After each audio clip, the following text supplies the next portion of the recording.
Salut, je vais faire une lecture du prix sur Euro USD. Donc on est lundi le 1er décembre.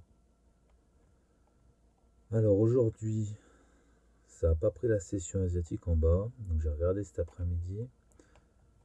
On en a parlé d'ailleurs entre traders que ça avait pris comme ça cette liquidité. Ce qui justifierait que ce soit pas aller chercher plus bas, parce que finalement il y avait rien plus bas quoi. Alors attends. Parce que là, on a des break orders.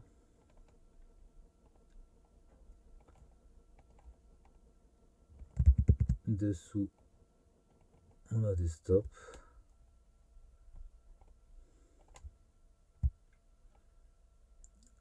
Ok. Et du coup, c'est aller les prendre pendant la nuit. À 3 h du mat, là, ça a pris ces stops là. Puis ça a continué de baisser. Ouais, parce que finalement, il y avait ces stops là, mais il pouvait tout à fait aussi en avoir ici. Il y avait des équales. Et sur une time frame supérieure, on aurait pu considérer que XBO, il mettait un stop ici, quoi. Donc bref, ça a tout pris. Et au niveau où ça s'est arrêté, c'est vraiment précis, quoi. Ça s'est arrêté bah, sur ce plus haut là. Ça a vraiment rejoint le prix, quoi, pile poil.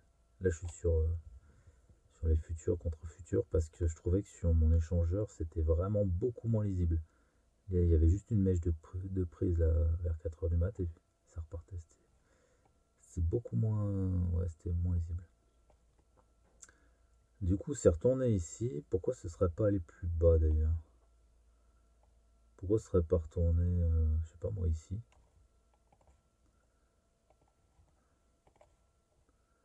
Je sais pas. Là, on est encore dans l'impulsion baissière.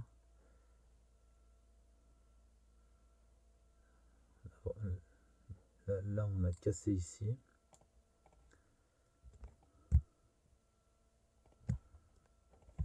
Je sais pas ce que ça signifie, en tout cas de niveau d'intérêt. Bon, de toute façon, prise de liquidité, puis ça s'arrête vraiment pile poil à l'order bloc précédent, quoi. Ça avait pas besoin d'aller plus profondément, tout simplement. Je vais mettre les 50%.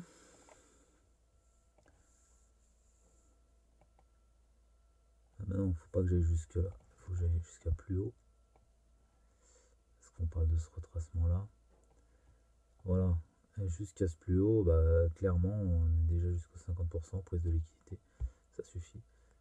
Donc là, ça aurait pu être une belle position, enfin à 4 h du mat, non, mais en tout cas, ce matin, le fait de considérer la session AZ, c'est un peu dérangeant parce on a tendance à penser qu'il y a encore de la liquidité et que ça peut aller plus bas.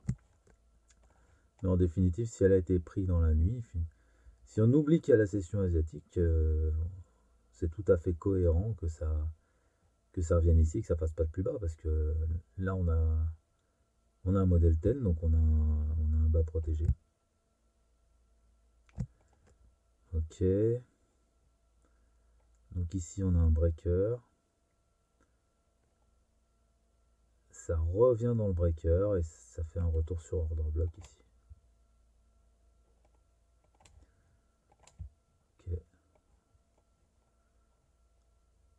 Donc le breaker, est-ce que là je peux le considérer? J'aurais quand même tendance à le considérer très clairement ici. Voilà. Donc breaker ici. On peut mettre, donc je vais mettre comme break order.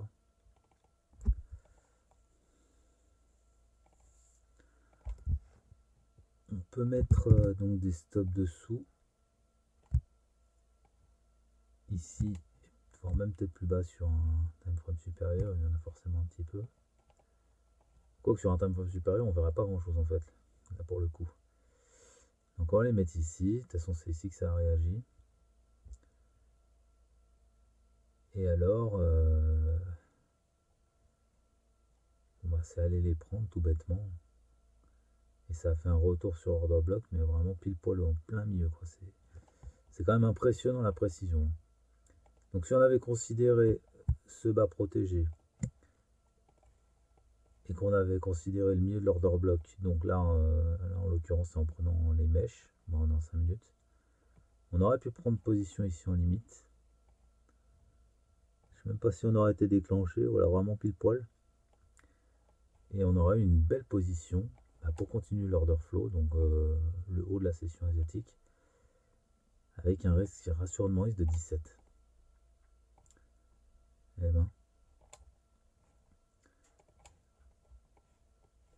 Et alors, si on remonte, voilà, il y a des niveaux très intéressants. En fait, il y a une trendline en 4 heures. Ah, moi, je sais plus, j'avais tendance à la tracer comme ça. Mais là...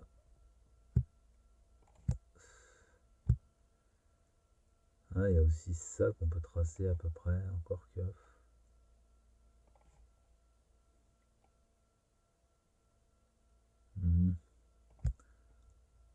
1, 2, 3, 4. Ouais, si, quand même, ça fait trendline, ça.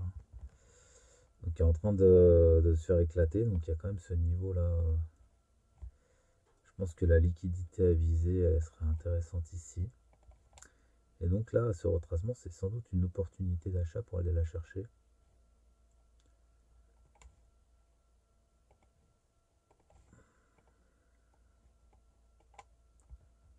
Allez.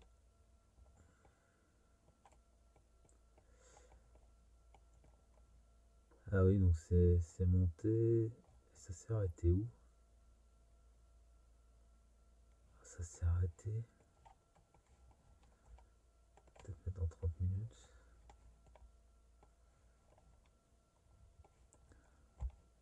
Ça s'est arrêté quoi là-dedans?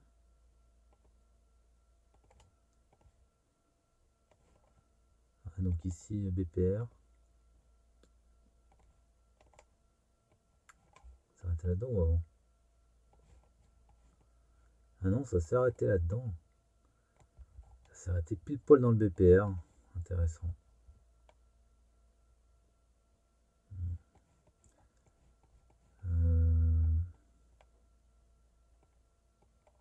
Bah, ça nous donne une opportunité. Donc ici on a eu un retracement à 50, puis c'est parti. Donc ce qui pourrait le faire. Ah bah le retracement est déjà sacrément entamé.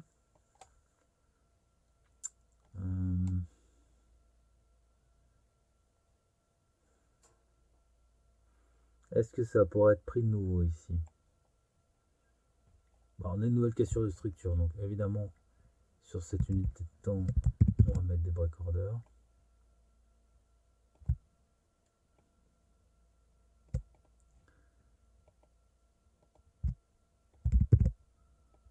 Et ensuite on met les stops là.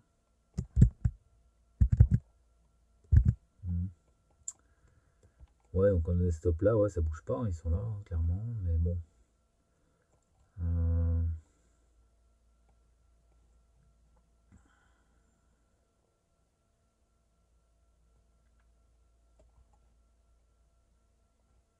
Où est-ce que ça pourrait retourner?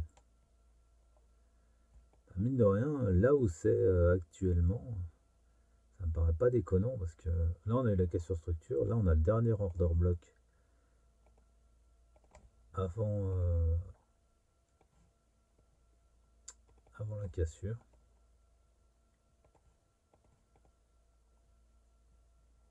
Donc il vient d'être tapé, bon je sais pas si je vais jusque là. Rester là, bref, cette zone. Je pense que c'est une zone d'achat. Et ici, ici là, on voit il y a un petit espace, peut-être aussi qui pourrait être intéressant.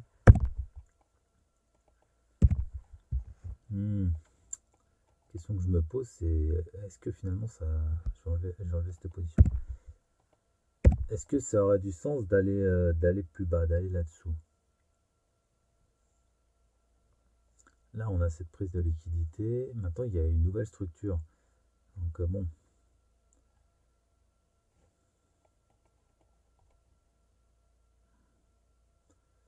ce bas-là, il est peut-être plus trop protégé, d'autant plus que désormais il y a un stop loss qui est évidemment là.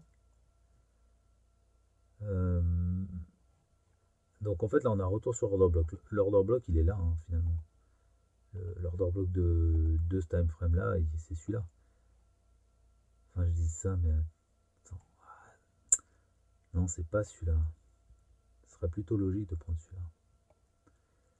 Voilà. Donc il est encore vierge quoi. Celui-là, quand on le met en 30 minutes, finalement, ça paraît pas grand-chose. Je pense que c'est plutôt celui-là qu'il faut prendre en compte. Donc, on va attendre déjà voir s'il réagit. Euh, S'il fait une impulsion qui casse pas, qui va pas directement au-delà, euh, à mon avis, ça ira plus bas. Ça, c'est sûr. Mais par contre, ça pourrait donc déjà être une zone d'achat pour continuer, je pense. Mais je cherche une bonne condition, quoi, parce que là, on n'aurait pas de prise de liquidité. Ou alors, si par exemple c'est un rebond avant de l'atteindre, pourquoi pas, ce serait peut-être une zone d'achat. Mais s'il y va directement, là, comme ça, ce serait curieux. Là, ça fait quand même une belle réaction. Quand on regarde en 4 heures.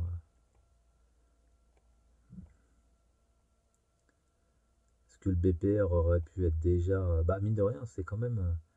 La question de la traîne là, elle est actée, là. C'est évident. Donc, est-ce que ça peut pas permettre un retracement enfin, il y a des gens clairement qui étaient vendeurs, là, qui ont changé leur fusil d'épaule, qui sont passés acheteurs, c'est ce qui expliquerait ce mouvement. Ils sont passés acheteurs. Est-ce que ce serait pas le moment de les sortir justement en faisant une impulsion baissière? Si on regarde sur un time frame un peu supérieur, on a en 4 heures. Bon, là, je m'éloigne un petit peu quand même de la session du jour, mais bon. On a break order.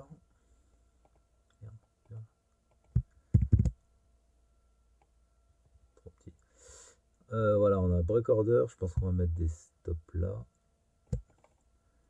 Et ensuite, on a une nouvelle cassure. Donc, on va foutre les stops là. Ouais. Trailing stop. Donc, je vais les doubler. Hop. Donc, c'est vrai que c'est ce niveau, mine de rien, qui sera intéressant.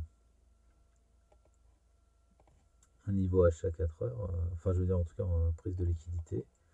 Ce niveau-là. En tout cas, il y a de la liquidité ici, clairement. Voilà, déjà, ça c'est dit. Et ici, on arrive dans cette grande mèche, quoi. Je vais aller voir en 30 minutes à quoi ça ressemble.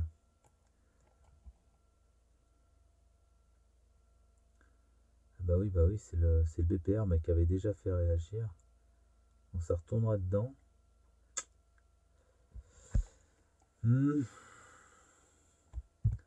Bon, mon n'empêche, la liquidité en haut, là, elle est vraiment pas loin. Je sais pas, pourquoi est-ce que ça irait pas directement la prendre? Là, enfin, là, on a quand même une grosse réaction.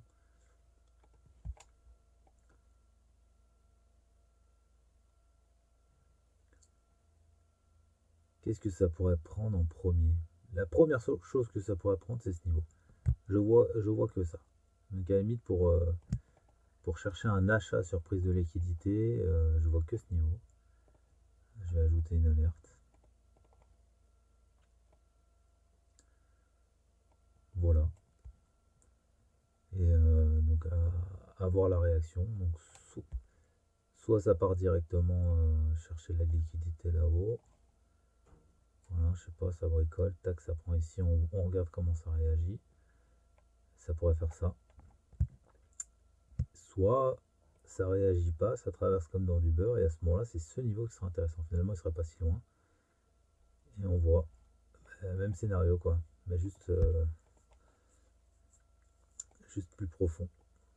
Ah, ça me semble cohérent.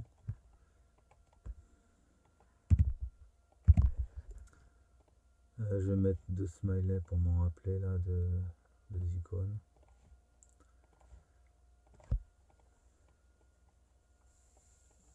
Donc sinon, il y a eu cette position qui aurait pu être prise juste en sortie. Donc en étant, partant du principe que la liquidité a été prise, retour sur order block. Ok. Ensuite, ça nous a fait un petit mouvement de retracement avant de casser. Et dès que ça a cassé la session asiatique, boum, retour sur order block.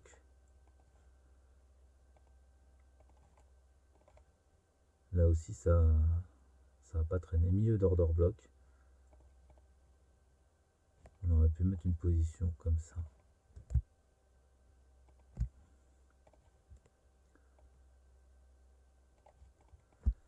Alors pourquoi on aurait mis une position là? Parce que mine de rien, la liquidité était déjà prise. Parce qu'on est en...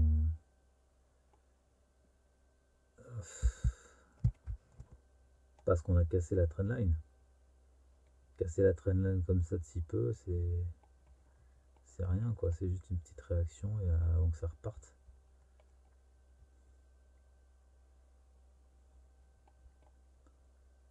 Ouais, donc je pense, à mon avis, c'était les deux positions de la journée. C'était à 9h40, ok. Et alors là-haut, par contre, autant le BPR, oui, je l'avais noté, il était intéressant. Mais bon, en étant acheteur, je pensais pas que ça retracera autant. Je m'étais dit que ça pourrait donner une opportunité d'achat, mais bon, là, le retracement, c'est un retournement.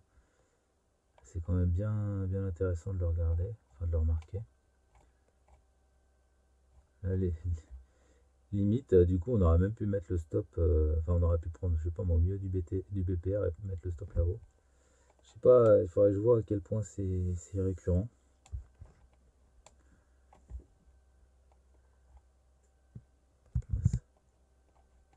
Enfin, pour moi, c'était parfait pour un TP, là, le BPR. Mais comme quoi, pour une prise de position, ça aurait pu être intéressant aussi.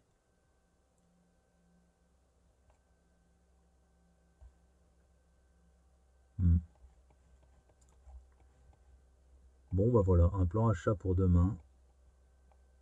On verra où est-ce que ça en est demain matin, si ça a déjà traversé des niveaux de liquidité ou pas.